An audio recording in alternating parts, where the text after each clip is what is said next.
Allez, salut à tous, c'est Matt, on se retrouve aujourd'hui sur Zone 9 pour notre vidéo du jour. Je vais pas avoir beaucoup d'alcool aujourd'hui, on va surtout parler du king de Bitcoin parce que c'est lui le boss. Il est en train de faire la TH, d'ailleurs il a bien cassé son niveau, il est actuellement à 66 418 alors que la TH se négocie à tous les 65 000, donc ATH observé sur tous les exchanges. On est sur Bitstamp ici, mais il est sur Binance, sur Coinbase, sur absolument partout. Il a fait la TH je crois hier ou il y a 2 jours en paire euro, mais on s'en fout un petit peu. Ce qui compte, c'est vraiment la paire dollar, bien sûr. Donc ATH, c'est super, c'est très bien, on est tous ultra bullish. C'est parfait. Maintenant, il faut quand même garder la tête sur les épaules. On sait qu'on a pas mal de potentiel niveau de liquidation ici qui attend, jusqu'à 57 000.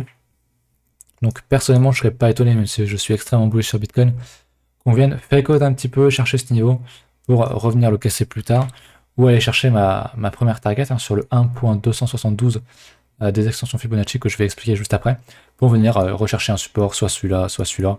Et voilà, juste pour sortir les 3 boules qui sont exposées avec un gros levier, et derrière repartir à la hausse. Donc ça c'est pour ça, on va regarder du coup mes fameuses extensions, parce que le but c'est bien, enfin un ATH, mais jusqu'où allons-nous aller? Et donc mes extensions qui sont tracées depuis très longtemps, Tilt en a parlé hier, mais voilà, bottom 2015, top 2017, on a un premier niveau qu'on n'a pas touché, honnêtement. J'ai été moi-même assez étonné qu'on n'y aille pas quand on était ici, cet été. Mais on n'y est pas été, même avant cet été, avril, puisque le 1.272 est à 73 000, donc c'est quand même pas très loin, c'est quand même un gros niveau Fibo. Et le 1.41 qui a posé absolument le top sur toutes les bulles. Bitcoin, comme l'a montré Tilt hier dans la vidéo d'hier. Donc ça va être une grosse target si on tombe sur ce 144 249 dollars et 95 centimes sur Bitstamp. Je sais pas à quel point c'est précis, mais je crois que j'avais vraiment mis l'aimant sur TradingView, donc normalement ça va être très précis sur Bitstamp. Donc voilà, 140 000 en gros, je pense que c'est... alors c'est pas parce que ça a posé le top sur chaque bulle que ça va être le cas sur celle-ci. Les récurrences c'est bien, mais il faut pas non plus être totalement aveuglé. On peut faire un ATH définitif ici, comme on peut le faire sur le 1.618 ou carrément plus haut. Donc attention à ça, mais voilà, si on en reparlera quand on y sera, mais si on a un setup de prise de profit avec de la grosse divergence sur du daily ou sur du 3 jours, avec un funding extrêmement positif, avec beaucoup de liquidation qui attend en dessous parce que tout le monde est boule, tout le monde entre en levier x10, x50, et ben forcément va falloir liquider du monde et aller un petit peu plus bas. Mais on n'y est pas encore, donc ça on en reparlera bien sûr. Donc mes zones d'extension, mais honnêtement, ma target réaliste, c'est bien sûr le 140 000. Je pense qu'on ira. C'est pas impossible qu'on aille chercher aussi le 178 qui est à 400 000 quasiment. Ça semble déjà un peu plus compliqué, mais pourquoi pas? Qu'est-ce qui empêcherait Bitcoin d'aller là-bas? Théoriquement rien. Maintenant, voilà, faut pas se fixer un prix fixe en se disant à ce prix-là je sors. Faut quand même regarder le marché et voir ce qu'il a à nous offrir. Mais voilà, j'avais quand même tracé une extension un peu plus courte, donc du bottom qu'on a effectué en 2018 jusqu'au top ici. Alors, ça paraît peu impressionnant comme vague, mais en linéaire, on a une belle correction sur Bitcoin ici. Sur ce niveau, on a fait quand même moins 50%, je crois. Ouais, moins 50%, donc la vague est legit, selon moi. Et voilà, le premier niveau, le 1.272, tombe pile sur le 1.41, à peu de choses près de la grosse extension, donc honnêtement, gros TP pour ma part, gros TP sur Bitcoin, mais aussi sur les alts quand on sera ici, si on y va. Sur les alts, si ça sent aussi mauvais, parce que pour un peu, peut-être qu'on aura une décorrélation sur ce niveau-là, je sais pas. On verra ça un peu plus tard, mais honnêtement, c'est quand même très bullish ce qu'on voit sur BTC. Même s'il peut faire cote un petit peu, honnêtement, je suis bullish et je pense qu'on ira à 100 000 sur Bitcoin sur ce cycle. Je pense que c'est quelque chose de tout à fait réaliste et envisageable. Voilà. On va parler d'Ethereum bien sûr, parce qu'Ethereum est en train de casser. J'ai eu ma notif il y a 5 minutes. Il est en train de casser. Hop, son fameux pattern extrêmement bullish, qui est donc la tasse, hop, avec la hanse qui est en train de casser. Donc c'est juste extrêmement bullish, c'est une figure, une pattern chartiste des plus costauds, qui marche le mieux honnêtement. C'est bien beau les triangles, mais il n'y a pas que ça dans la vie. Et ce que j'aime bien avec celle-là, c'est qu'on a un niveau horizontal en fait. Cette grosse résistance à 4000 sur Ethereum, et que si elle casse, et ben c'est Moon. Et là aussi,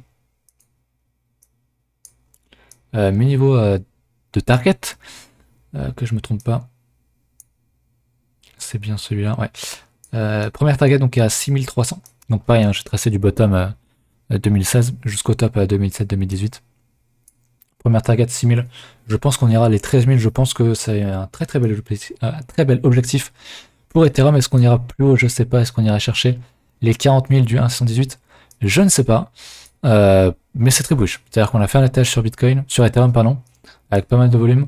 Juste au-dessus, on consolide avec une tasse séquence. Honnêtement, je serais étonné, vraiment étonné qu'on s'arrête sur le 6300. Je pense qu'on peut espérer largement un petit 13 000. Pourquoi pas au-dessus? Seul l'avenir nous le dira. Mais c'est extrêmement bullish ce que nous fait Ethereum. C'est pour ça que je remets un petit peu en cause la Bitcoin dominance où tout le monde pense qu'on va casser au nord. C'est-à-dire que Bitcoin est très bullish, mais si vraiment on regarde les graphes Bitcoin et Ethereum, Ethereum est plus bullish que Bitcoin en termes de structure. La tasse à séquence c'est vraiment extrêmement bullish. Là où Bitcoin fait juste entre guillemets un peu haut, mais pour moi la possibilité de fake out est beaucoup plus importante sur Bitcoin qu'Ethereum.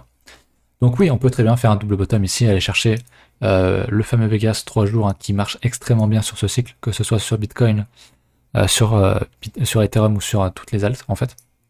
Donc bien sûr, elle peut nous faire ça, mais quand je vois la gueule d'Ethereum, je me demande s'il reprendra pas un petit peu de la dominance au BTC, mais bon, ça on le verra plus tard. Ce que j'aime bien aussi, c'est ce graphe, donc le total 2 ressemble comme deux gouttes d'eau à Ethereum, mais ce que j'aime beaucoup, c'est le total 2 divisé par Bitcoin qui nous fait là aussi une tasse séquence, mais une tasse séquence pas sur la tâche, parce que la résistance c'est en fait le top de 2017, pas la date, mais c'est bien 2018 pardon. Donc si on casse ce niveau là, ça montrerait vraiment qu'on est beaucoup plus fort qu'en 2018, donc ce serait très intéressant pour les altcoins si on venait à casser cette résistance ici. Moi en tout cas je regarde ce niveau avec beaucoup d'intention, d'ailleurs je vais mettre une petite notif, mais si on casse ça, honnêtement c'est juste ultra moon sur les alts, et je pense qu'on aurait, comme j'ai dit la dernière fois, la vraie alt season avec des 100% par jour comme on a pu le connaître peut-être en 2016. Bien sûr, quand je parle de 100% par jour, je ne parle pas d'Ethereum, je ne parle pas des majors, je parle quand même plutôt des mid-cap, des low-cap, etc.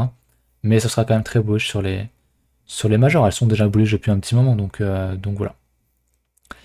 Voilà pour ça, on va quand même regarder, je crois que j'avais le FTT et le OKB. En gros, ce que j'ai remarqué ici, c'est que les cryptos des exchanges sont quand même assez bullish.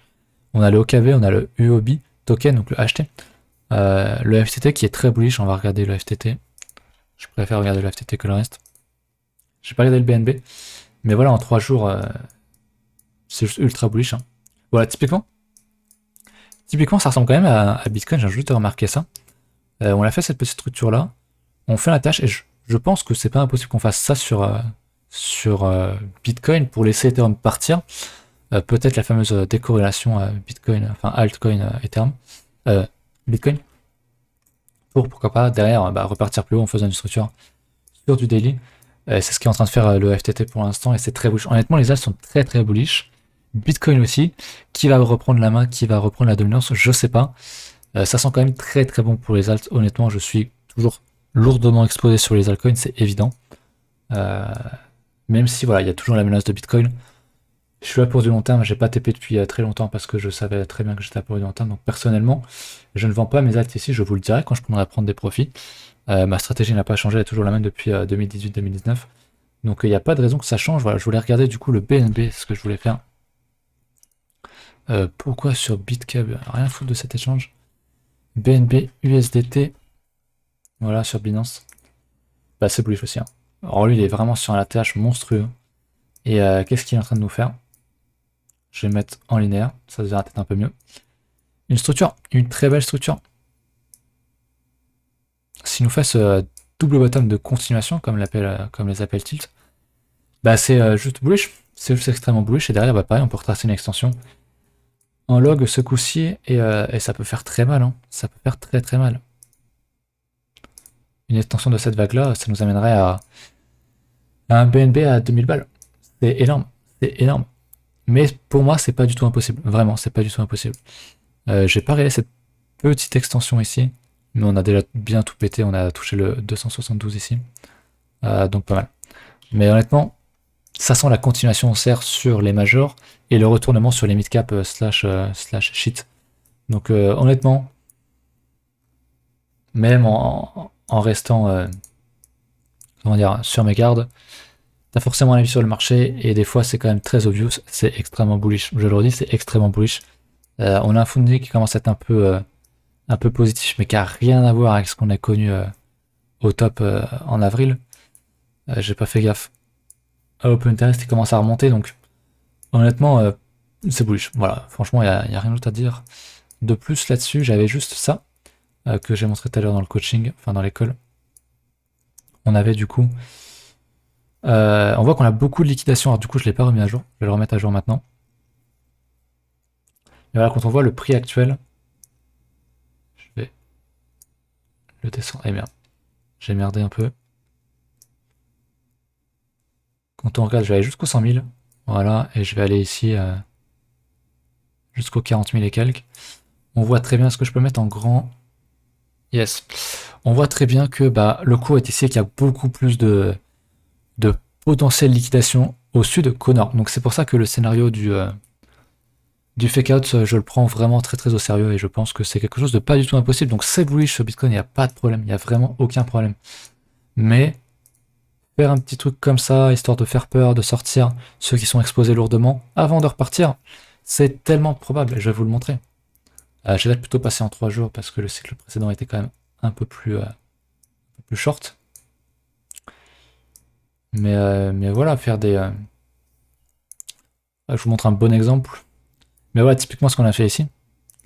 Là, j'étais là, moi. Hein. Début 2017, je crois que j'étais peut-être pas encore vraiment là. Si, je suis arrivé à peu près à cette période-là. Mais en gros, ici, bah voilà, on faisait un ATH. Hein, on le voit très bien, on fait un ATH. Et derrière, on réintègre. Feu de China ou feu de je sais plus quoi. Et derrière, to the moon. Et je pense qu'on pourrait vivre quelque chose d'assez similaire ici. Alors, j'ai bien conscience que c'est un petit peu contre... que c'est pas très très populaire de dire que je m'attends à une petite baisse sur BTC alors qu'on vient de casser l'ATH. Mais pourquoi pas? Pour moi, ça resterait extrêmement bullish. Je reste très très bullish sur BTC, mais les alts sont tellement sexy quand on voit Ethereum, franchement, qui est du coup le leader des alts et qui est en train de littéralement créer confirmer sa tasse à séquence. Je me dis que les alts vont peut-être finalement reprendre la dominance du Bitcoin et voilà que ça va nous donner une très belle alt season, peut-être la plus grosse alt season qu'on ait jamais connue ou pas, hein, peut-être qu'on va faire un truc beaucoup moins spectaculaire qu'on a pu connaître en 2016 pour ceux qui étaient là. Mais donc voilà, je pense que c'est à peu près tout, la vidéo est très courte. Merci de l'avoir regardé, pardon, pensez à la partager, à mettre un petit pouce bleu, à mettre un commentaire si vous avez des questions, et puis on se retrouve du coup vendredi pour un 9 minutes crypto, et samedi, non, il n'y a pas de vidéo, mais samedi j'aimerais bien faire, pourquoi pas, parce qu'on me l'avait demandé en commentaire, un top 10 des alts, je pense pas faire un top 10, je pense plutôt faire un top 4, un top 7, un top 17, si j'ai 17 coins qui sont intéressantes sur les alts à vous partager. Et puis voilà, écoutez, je vous laisse là-dessus encore, merci. Et à la prochaine, salut.